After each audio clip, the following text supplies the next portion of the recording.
कि herbal tea का मतलब होता है जड़ तना पत्ता फूल का इस्तेमाल कर डाली को आधार लेकर यानी कि बिच्छू बूटी को आधार लेकर हमने 17 तरह के अलग अलग फॉर्मुलेशन में हमने इस चाय को इंट्रोड्यूस किया है, जिसका रिस्पांस काफी अच्छा रहा है। ऑल ओवर देखे तो जो हम जिन चीजों पे काम करते हैं वो उत्तराखंड की भूमि पर ही पाई जाती हैं।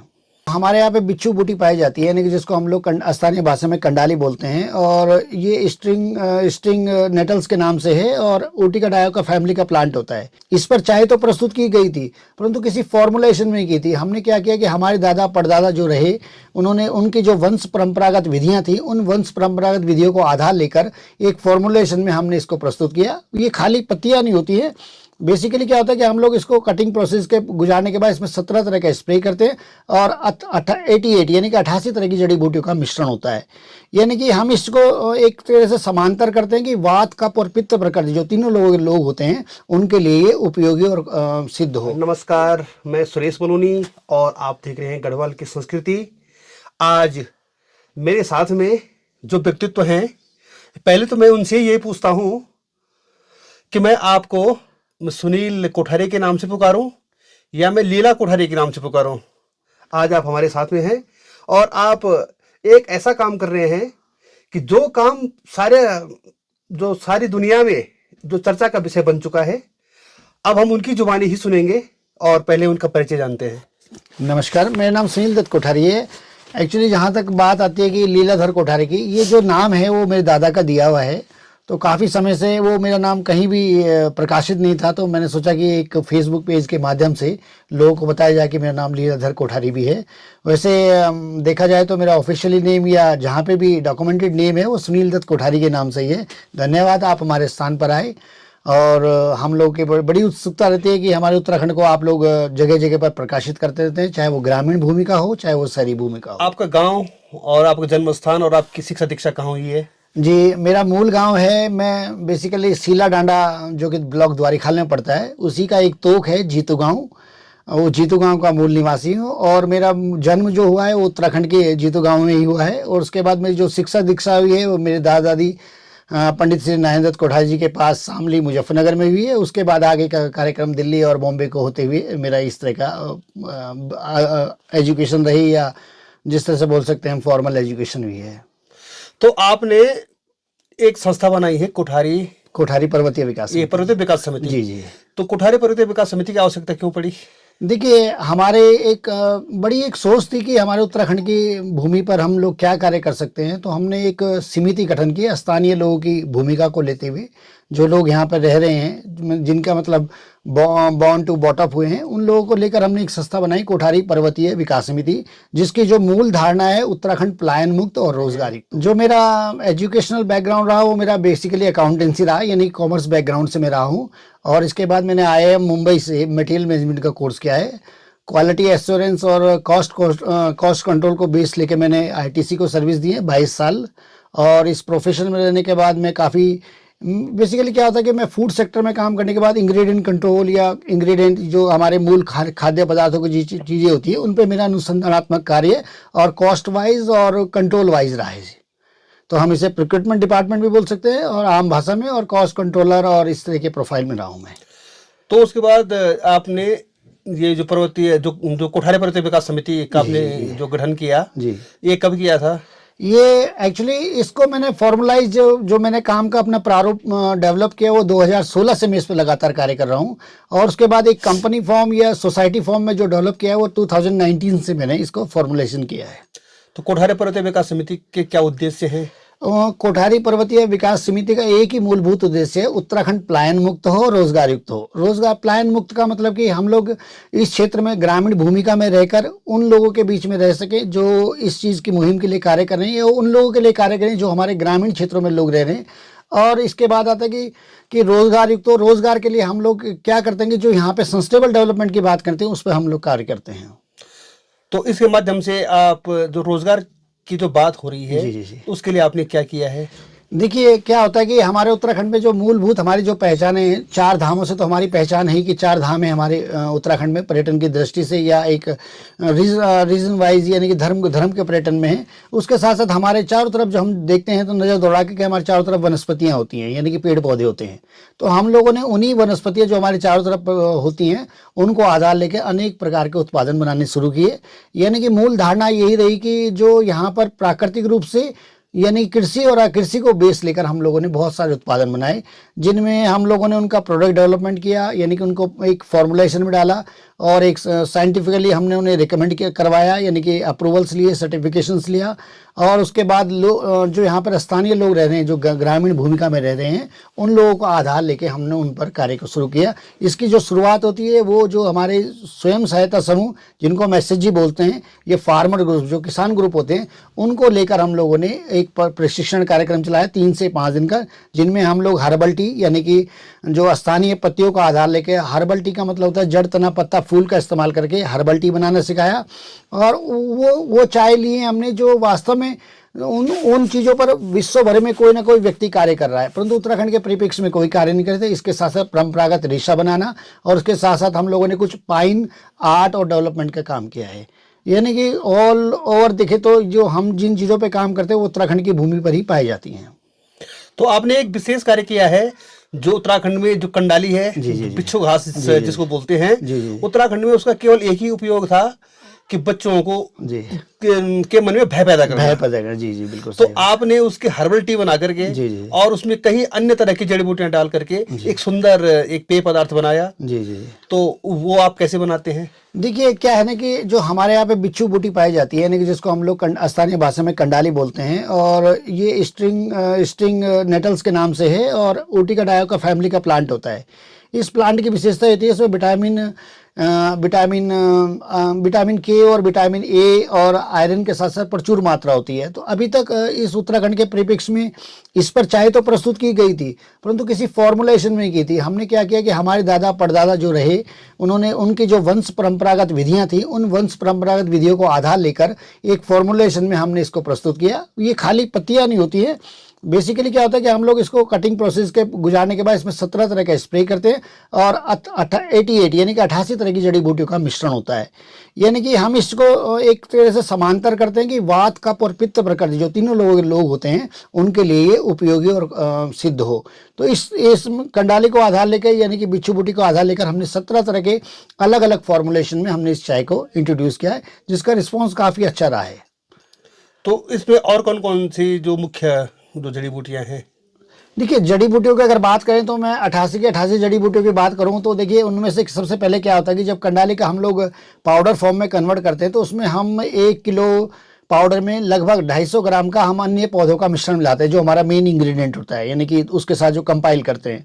तो 250 ग्राम हम लोग यहाँ पे जो रसबेरी और ब्लूबेरी यानी कि जैसे हम लोकल भाषा में हिस्सर और किंगवड बुल्धन, तो उसका आधार लेकर हम लोग इसमें मिक्स करते हैं, वो हमारा बेस होता है। और बाकी जो 88 हर्ब्स की बात करते हैं वो उसकी बॉडी बनाने के लिए कलर फ्लेवर और उसके साथ न्यूट्रिशन वैल्यू को अपग्रेड करते हैं।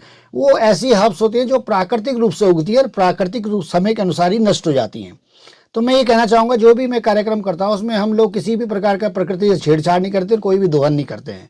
तो जो 88 हर्ब्स हैं उन हर्ब्स को अगर आयुर्वेदिक पुस्तकों में ढूंढा जाए तो किस नाम से है क्या प्रॉपर्टीज, उसमें बहुत बड़ा रिसर्च हो जाता है। परंतु जो हमारे दादा परदादा पंडित योगेश्वर दत्त कोठारी जी थे, तो उन्होंने काफ़ी लंबे टाइम तक वो अपने वंश परंपरागत वैदिक धाम में रहे। तो उन्हीं की पुस्तकों को आधार लेकर उन जो हीलिंग हर्ब्स या जिनको मैंने नाम दिया है बैकुंठ औषधि के नाम से वो मिश्रण लाता हूँ। वो ज़्यादा दूर नहीं है, वो आपके आसपास में ही पाई जाती हैं, परंतु ज़रूरत है उनको पहचानने की और ज़रूरत है उनको प्रॉपर ड्राई प्रोसेस के बाद उनको यूटिलाइज करने की। मतलब ये जो चाय है जी ये आयुर्वेदिक औषधि है? जी हाँ, 100%। और आपने इसको चाय के रूप में प्रस्तुत किया जी है? एक्चुअली क्या है ना कि हमारी धारणा ये रही कि अगर मैं आयुर्वेद के टर्म्स में जाता हूँ, मेडिसिनल टर्म में जाता है, यानी कि अगर मैं खाली ये बोलूँ कि ये आयुर्वेदिक दवाइयाँ हैं, तो कोई भी व्यक्ति जब बीमार होगा ये अस्वस्थ महसूस करेगा तभी यूज़ करेगा। हमने क्या किया, इसका इस तरह से फॉर्मूला डिजाइन किया है कि इसको डाइटरी प्लान मिले। डाइटरी प्लान मीन्स कि जो आपके अंदर के मिनरल्स विटामिन की कमी जो समय अनुसार हो जाती है या उम्र के तकाजे के हिसाब से होते हैं, उस उम्र की जो क्षति होती है शरीर में, उस क्षति को पूरा करने के लिए हम लोगों ने इसको डाइटरी प्लान में कन्वर्ट करके चाय के रूप में हम लोग बेचते हैं। ये नेचुरली है, इसमें कोई निकोटीन या कैफीन की मात्रा नहीं होती है। ये जड़, तना, पत्ता, फल और फूल का ही उत्तम मिश्रण होता है। परंतु जो भी चाय बना रहे हैं वो खाली पत्तियां बेचते हैं, पर मेरा मानना ये है कि खाली पत्तियों का आधार ना लेके कोई ना कोई फॉर्मुलेशन हो, जिसमें हमने अपनी वंश परंपरागत वैध विधा को आधार लेकर इनका फॉर्मुलेशन किया है। और हम खाली कंडाली ही नहीं, हम इस तरह से 48 तरह की हर्बल टी प्रोड्यूस करते हैं, बनाते हैं, जिनमें मुख्यतः हम प्रमोट करते हैं नेटल को। इसके अलावा मुलुन हो गया, पाइन नीडल हो गया, बैम्बो लीफ हो गया, और बहुत सारी ऐसी चाय हैं जो हम लोग इंट्रोड्यूस करते हैं, जो अलग अलग प्रोस्पेक्ट में आपकी बॉडी पे कहीं ना कहीं प्रभावशाली रहती हैं। और ये जो पत्तियां हैं वास्तव में विटामिन और मिनरल्स और न्यूट्रिशन वैल्यू से भरपूर हैं। तो आप भी उत्तराखंड की जड़ी बूटियों से बनी हुई जो दुर्लभ जड़ी बूटियां हैं जी, हमारे जो कोठारी पर्वतीय विकास समिति के द्वारा जो बनाई जा रही हैं, जी जी, एक बार जरूर आप भी उनका स्वाद लीजिए। और उत्तराखंड की जो औषधियां हैं ये जरूर आपके स्वास्थ्य को उत्तम बनाएंगी और आप अपने को आप तरोताजा महसूस करेंगे। तो यह है चाय, यह है कंडाली पंचांग चाय जी। एक है उत्तराखंड कंडाली पंचांग चाय, और एक चरुसैन। और ये कौन सी है सर? ये है हमारी, ये देखिए हमने क्या किया है ना, अलग अलग बॉडी फॉर्म में बनाई हुई है। बेसिकली अगर हम बात करें नेटल की, तो हमारे ये जो प्योर ऑथेंटिक वे में हम लोग जो बनाते हैं पाउडर फॉर्म में, वो नेचुरल फॉर्मेट में है। इसे हम नेटल टी के नाम से बेचते हैं। ये नेटल टी जी। इसके बाद अगर इसका थोड़ा सा हम लोग ट्रेडिशनल वे में, हमने कंडाली ट्रेडिशनल वे में देखें तो हम लोगों ने बिच्छू बूटी उत्तराखंड के परिप्रेक्ष्य में इसका फॉर्मूला डिजाइन किया हुआ है। तो मैं ये फिर ये बोलना चाहता हूँ, खाली पत्तियां नहीं होती, इसमें फॉर्मुलेशन है। फॉर्मुलेशन कहाँ से है? हमारी वंश परंपरागत वैध विधा के द्वारा। अब देखिए हम लोग अगर बात करें नेटल की, जो उत्तराखंड की बिच्छू बूटी पाई जाती है, हमारे यहाँ पे 3 तरह की पाई जाती हैं। यानी कि ओटिका डाइका फैमिली का यानी कि जो प्लांट है उसे बोलते हैं हम लोग स्टिंगिंग नेटल। इसके बाद होते हैं डेड पर्पल नेटल, और एक होता है डायफीरिया। यानी कि 2 पत्तियों का उपयोग हम चाय बनाने के लिए करते हैं, तीसरे पौधे का उपयोग हम लोग परंपरागत रेशा बनाने में करते हैं। तो ये अलग अलग हम लोग नेटल को इसलिए बेच रहते हैं कि ये 12,000 की फीट पे आसानी से ग्रो होता है, आसानी से पाया जाता है, और ये 12 के 12 महीने अवेलेबल रहता है। कितना भी हिमपात हो जाए या कितनी भी बारिश हो जाए, ये पौधा मरता नहीं है।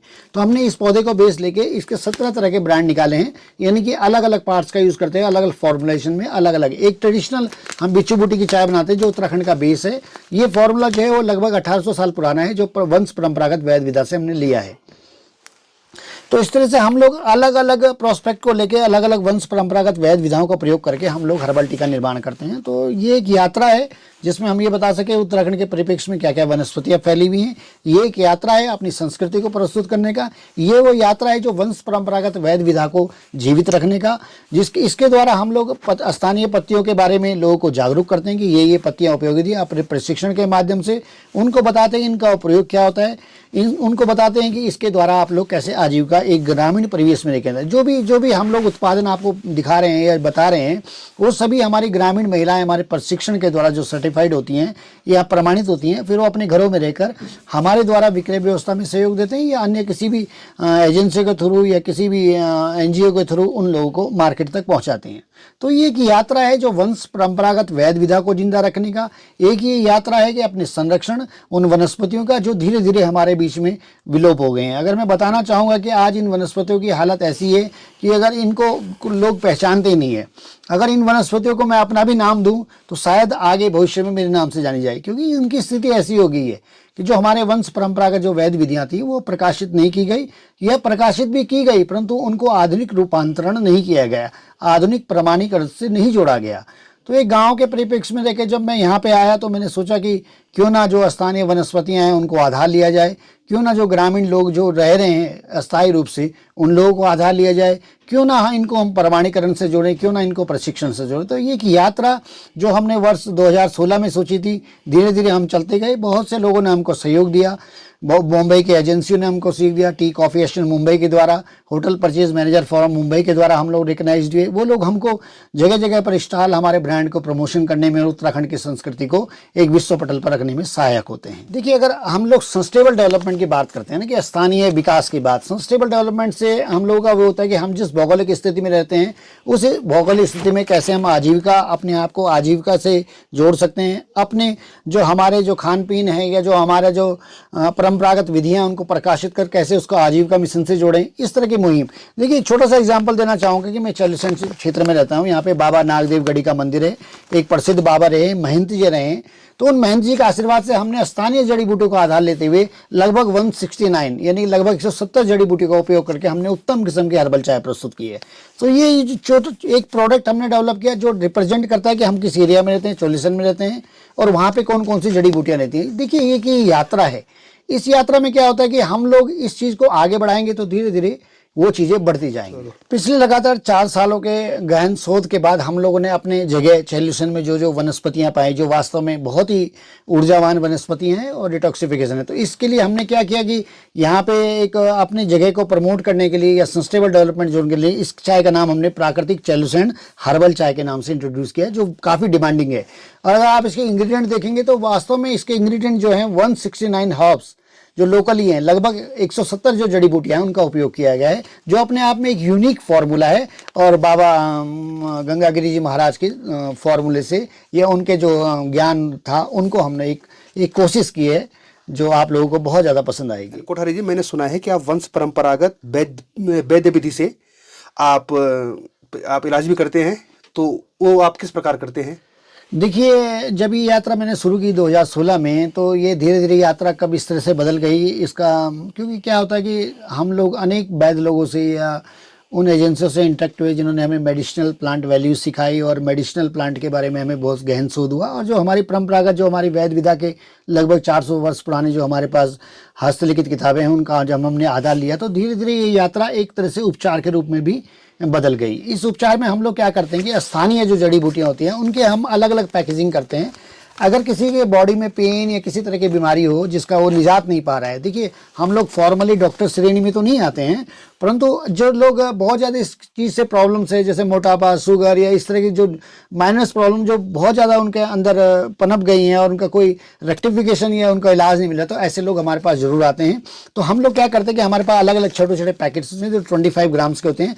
हम उनको क्या करते हैं कि अलग अलग जिस हिसाब से बीमारी होता है उनका कॉम्बिनेशन 4 पैकेट के रूप में देते हैं। हम उनको रिक्वेस्ट करते हैं कि इन चारों को मिश्रण करें और चाय के रूप में यानी कि सुबह इसको बॉयल करें और उसमें शुगर ऐड करना चाहे शुगर ऐड कीजिए, इसका कंज्यूम करें। तो इनका रिजल्ट क्या होता है कि ये बॉडी को डिटॉक्सिफिकेशन करता है और शरीर के जो अवयव जो यानी कि जो हमारा विश्व विज्ञान कहता है, जो हमारे शरीर में जो डिटॉक्सिफिकेशन के प्रोसेस होते हैं उस विश्व विज्ञान को शरीर से बाहर करता है और बहुत ही ज़्यादा उपयोगी और बहुत ही ज़्यादा कारगर रहा है। तो हम वंश परंपरागत वैद्य विधा के द्वारा भी इसका इलाज संभव कर पाते हैं, परंतु हमारा आधार एक ही रहता है कि हम हर्बल चाय यानी कि जैसे हम दूसरी भाषा में आयुर्वेदिक भाषा में क्वाथ बोल सकते हैं, क्वाथ को आधार लेकर हम लोग इसका प्रयोग करते हैं। और बहुत सी ऐसी जड़ी बूटियों का पाउडर फॉर्म में भी होती है जिनका उपयोग करने से जो क्या बोल सकते हैं कि बहुत ही ज़्यादा जिनकी बीमारी हद से ज़्यादा हो सकती है, तो उनको हम लोग रिकमेंड करते हैं एक बार हमारे भी औषधियों का प्रयोग करें। और ये जो हर्बल टी है जी जी या जो भी पेय पदार्थ हैं, ये जो क्वाथ के रूप में आप बोल रहे हैं, तो इसको सेवन करने की विधि क्या है? देखिए जो सबसे पहले मैं बताना चाहूँगा कि हर्बल टी क्या है। हर्बल टी होता है जड़, तना, पत्ता, फल, फूल का उत्तम मिश्रण होता है। इसमें बाकी और कुछ चीज़ें नहीं मिलाई जाती। वो एक ही पौधे का भी आधार हो सकती है और बहुत से विभिन्न पौधों का आधार भी हो सकता है। डिपेंड करता है कि उसके न्यूट्रिशन और उसके न्यूट्रिशन वैल्यू और उसकी क्या क्या है, किस पार्ट में होती है, उसका एक उत्तम मिश्रण होता है। वात, कफ और पित्त प्रकृति को ध्यान में लेकर बनाया जाता है। अगर मैं रिकमेंड करूँ आपके कि आप हर्बल टी के द्वारा अपने रोग का निदान करें, तो उस रोग के निदान के लिए हम रिकमेंड करते हैं कि आप कम से कम 3 महीना हम लोगों की किसी भी चाय का सेवन करें जो पर्टिकुलर हमने बनाई हुई है जिस बीमारी के लिए या जिस कॉज के लिए। ये 3 महीनों के अंदर आप इसको कंज्यूम करेंगे। एक दिन में 2 कप से ज़्यादा हम लोग आपको सजेस्ट नहीं करते, 2 कप का आप सेवन करेंगे। अगर आपको बहुत ज़्यादा गंभीर बीमारी है तो सुबह जब आप उठते हैं फ्रेश होने के बाद खाली पेट इन चाय को सेवन करें, तो आपके ये बॉडी को पहले डिटॉक्सिफिकेशन, क्योंकि हम 3 महीने इसलिए बोलते हैं क्योंकि क्या होता है कि शुरुआती दिनों में लगभग 1 हफ्ता या 10 दिन डिपेंड करता है कि आपके अंदर कितना विष यानी कि डिटॉक्सिफिकेशन प्रोसेस चलता है। तो लगभग 1 हफ्ता या 7 दिन, 8 दिन, 10 दिन, 12 दिन ये डिटॉक्सिफिकेशन है। उसके बाद ये पत्तियाँ आपके शरीर में काम करती हैं। और इस पर जब आप 3 महीने तक इन चीज़ों को कंज्यूम करते हैं, तो 3 महीने कंज्यूम करने के बाद लगभग आपके बॉडी जो सिक्योर हो जाती है वो करीबन 9 मंथ आगे का 9 ईयर तक के लिए आपके लिए सिक्योर हो जाती है। डिपेंड करता है आपका फूड कल्चर कैसा है, आपके दिनमर्रा के रोज़मर्रा की कैसी लाइफ है, तो इस पर भी डिपेंड करता है। तो मैं भी जो भी औषधियाँ देता हूँ या जो भी हर्बल टी के द्वारा इलाज करता हूँ, तो उसमें मैं रिकमेंड करता हूँ कम से कम आप 3 महीना, यानी कि नॉर्मली अगर आप 100 ग्राम का पैकेट देखें तो लगभग 3 पैकेट आपका 3 महीने के लिए होता है, क्योंकि एक 100 ग्राम में लगभग 60 कप की कैपेसिटी होती है यानी कि टी बनाने की। तो मैं रिकमेंड करता हूँ जो भी मैं हर्बल टी के द्वारा इलाज करता हूँ या इन क्वाथ के द्वारा, तो लगभग 3 महीने का इसके लिए मेरे को टाइम चाहिए होता है। और हम लोग फॉर्मली तो नहीं बोलते हैं, परंतु अगर आप मैच्योरिटी वे में या आपको लग रहा है कि इसका इलाज अन्य जगहों पर संभव नहीं, तो एक बार हर्बल टी के द्वारा भी आप अपना इलाज करवाने के लिए आए, तो इसके द्वारा भी आपको बहुत सारे नए नए शरीर में बहुत से चेंजेस मिलेंगे। तो मंत्रात्मक विज्ञान में जी आपकी क्या भूमिका है? देखिए, मंत्रात्मक जैसे आजकल लोग इसको एक इन्फीरियर शब्द लेते हैं तंत्र से। तंत्र नहीं, मंत्रात्मक श्रेणी में हम लोग क्या करते हैं कि हर जड़ी बूटी का कहीं ना कहीं हमारे आयुर्वेद के अलावा हमारे ज्योतिष विज्ञान में भी अहम भूमिका रखता है। देखिए, 2 चीज़ें हैं, आयुर्वेद और ज्योतिष। आयुर्वेद ज्योतिष का मतलब ये है कि इन दोनों चीज़ों पर आपको फेथ होना चाहिए, विश्वास होना चाहिए। अगर आप किसी पंडित के पास जाते हैं, उनके उपायों पर आप विश्वास नहीं करते हैं, तो वो चीज़ें काम नहीं करती हैं। इसी तरह से आयुर्वेद के द्वारा अगर आप उपचार ले रहे हैं जो परंपरागत वंश परंपरागत विधियों के, तो उन पर आपको एक विश्वासात्मक कार्य भी करना पड़ेगा, विश्वास। तो इसी मंत्रात्मक श्रेणी में हम लोग कुछ मालाओं का भी बोध कराते हैं। जैसे मैं एक छोटी सी माला आपको दिखाना चाहूँगा जो हमने बिच्छू माला के नाम से हम लोग बेचते हैं। ये बेसिकली क्या होती है, नेटल जो प्लांट होता है उसकी हम जड़ को हम लोग किसी योग्य पंडित से अभिमंत्रित करवाते हैं। इस अभिमंत्रित करवाने के बाद क्या होता है कि इसमें हम लोग एक माला के रूप में देते हैं। जिस किसी व्यक्ति के अगर ज्योतिषीय कैलकुलेशन में शनि मंगल ये ऐसे ग्रह नीच श्रेणी में हैं, या उसको शारीरिक तरक्की नहीं मिल रही है या सांसारिक तरक्की नहीं मिल रही है, तो उसके लिए हम लोग ये रिकमेंड करते हैं कि आप लोग बिच्छू माला, इसके साथ कटेली पौधे की भी हम लोग माला प्रस्तुत करते हैं। ऐसे ऐसे हमारे पास 7 मालाएं हैं जिसमें हम प्रमोट करते हैं कि आप लोग मंत्रात्मक धारणा के रूप में अपनी एनर्जी जो आपके नेगेटिव में चली गई है पॉजिटिव वे में लाने के लिए किसी योग्य पंडित के सलाह के द्वारा आप इनको भी पहन सकते हैं। ये एक तरह की माला ही है जो आप डेली रूटीन में पहन सकते हैं। तो विद इन देखेंगे आप 1 हफ्ते में ही आपके शरीर में और आपके कार्य क्षेत्र में बहुत सारे चमत्कारिक परिवर्तन देखे जाते हैं। तो ये मंत्रात्मक धारणा, क्योंकि क्या होता है ना कि ज्योतिष और आयुर्वेद साथ साथ चलने वाली चीज़ें हैं, यानी कि जो ग्रह नक्षत्र होते हैं उनसे जड़ी बूटियों का संबंध होता है। इसके साथ साथ सूर्य और चंद्रमा का नियोजन होता है। इन शुभ मुहूर्तों के द्वारा ये इकट्ठी की जाती हैं। तो देखिए, मैं फिर वही बताना चाहूँगा, ये पूरी तरह से वंश परंपरागत वैद विधा पर आधारित है। जिन किताबों का हम सहारा लेते हैं या जिस ज्ञान का सहारा लेते हैं वो लगभग 400 साल पुरानी है और वो हमारे वंश परंपरागत वैद विधियों में आती हैं। और उन्हीं को आधार लेकर आधुनिक प्रस्तुतिकरण एवं जो आजकल के सर्टिफिकेशंस हैं उन सर्टिफिकेशनों के द्वारा पास करते हुए, स्वास्थ्य की अनुकूलता देखते हुए, वात कफ पित्त प्रकृति को ध्यान में रखते हुए हम लोग आधुनिकीकरण करें। देखिए, ये यात्रा सिर्फ यही नहीं है कि जड़ी बूटी, देखिए हमने यात्रा सिर्फ आजीविका या एक तरह से इस तरह से नहीं किया। हमने ये सिर्फ इस चीज़ को आधार लिया कि हमारी संस्कृति का विकास हो, अगली पीढ़ियों में या आने वाली भविष्य की पीढ़ियों के लिए हम लोग एक उपहार बना रहे हैं। जो आगे जो हमारे जो इंटेलेक्चुअल पर्सन होंगे, जो बौद्धिक रूप से सक्षम होंगे, क्या पता इन पर नवीनतम शोध अत्यधिक कर सकें और इस चीज़ को वर्ष भर मेहनत को, हमारे पितरों की जो मेहनत है उसको पूरे विश्व पटल पर रख सकें। इसीलिए हम लोग भी इस कार्य में लगे हुए हैं और आगे भविष्य में हम इसको बहुत ही बड़े वाइड एंगल पर यानी कि एक बड़ी दूरभाषी के रूप में कार्य कर रहे हैं। इस तरह से हम लोग लगभग हमारे पास 170 प्रोडक्ट हैं जो 170 प्रोडक्ट होते हैं। इनमें हम लोग परंपरागत अगर नेटल की बात करें तो 17 तरह की हो गई, इसके बाद मुलन हो गया, पाइन नीडल हो गया, बैम्बो लीव्स हो गया। तो इस तरह से हम लोग यहाँ के पत्तियों का आधार लेके फॉर्मुलेशन में डेवलप करके और सर्टिफिकेशन के द्वारा लोगों को प्रस्तुत करते हैं। और विक्रय व्यवस्था के लिए हम लोग डिफरेंट जगह पे जाकर स्टॉल्स के माध्यम से, कल्चरल प्रोग्राम के माध्यम से, अपने फेसबुक ट्विटर्स के माध्यम से और अपनी वेबसाइट के माध्यम से इनका ऑर्डर लेते हैं। और ग्रामीण भूमिका में रहकर, चैलुसेन ब्लॉक द्वारिखाल की भूमिका में रहकर हम लोग यहाँ से प्रस्तुतिकरण दे रहे हैं जो विश्व पटल पर काफ़ी अच्छा हो रहा है। हम लोगों का नाम वर्ल्ड रिकॉर्ड बुक में भी रजिस्टर्ड है इन जड़ी बूटियों की खोज के लिए। और आजीविका मिशन के तहत लगभग 22,000 महिलाओं को ट्रेनिंग देने का जो हमने अपने बिहार पे यानी कि अपनी व्यवस्था पर दिया है, ये अपने आप में हमको उत्तमता और गुणवत्ता का प्रतीक देता है। कि उत्तराखंड में जो पलायन जो बरसों से होता आ रहा है, इस पलायन को रोकने में आपके इस प्रोग्राम की कितनी भूमिका हो सकती है?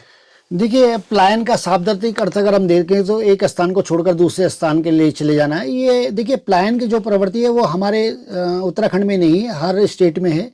अगर हम शहरों की बात करें, दिल्ली मुंबई में भी पलायन होता है, परंतु पलायन में क्या होता है कि आदमी एक स्थान से दूसरे स्थान को चला जाता है, परंतु उसकी भरपाई के लिए कुछ लोग भी अलग से आ जाते हैं। हमारे उत्तराखंड में हमारी संस्कृति को डेवलप नहीं किया गया, जो हमारे पास पे नेचुरल रिसोर्सेज हैं उनको डेवलप नहीं किया गया, तो और लोग यहाँ पे आकर काम नहीं करते हैं।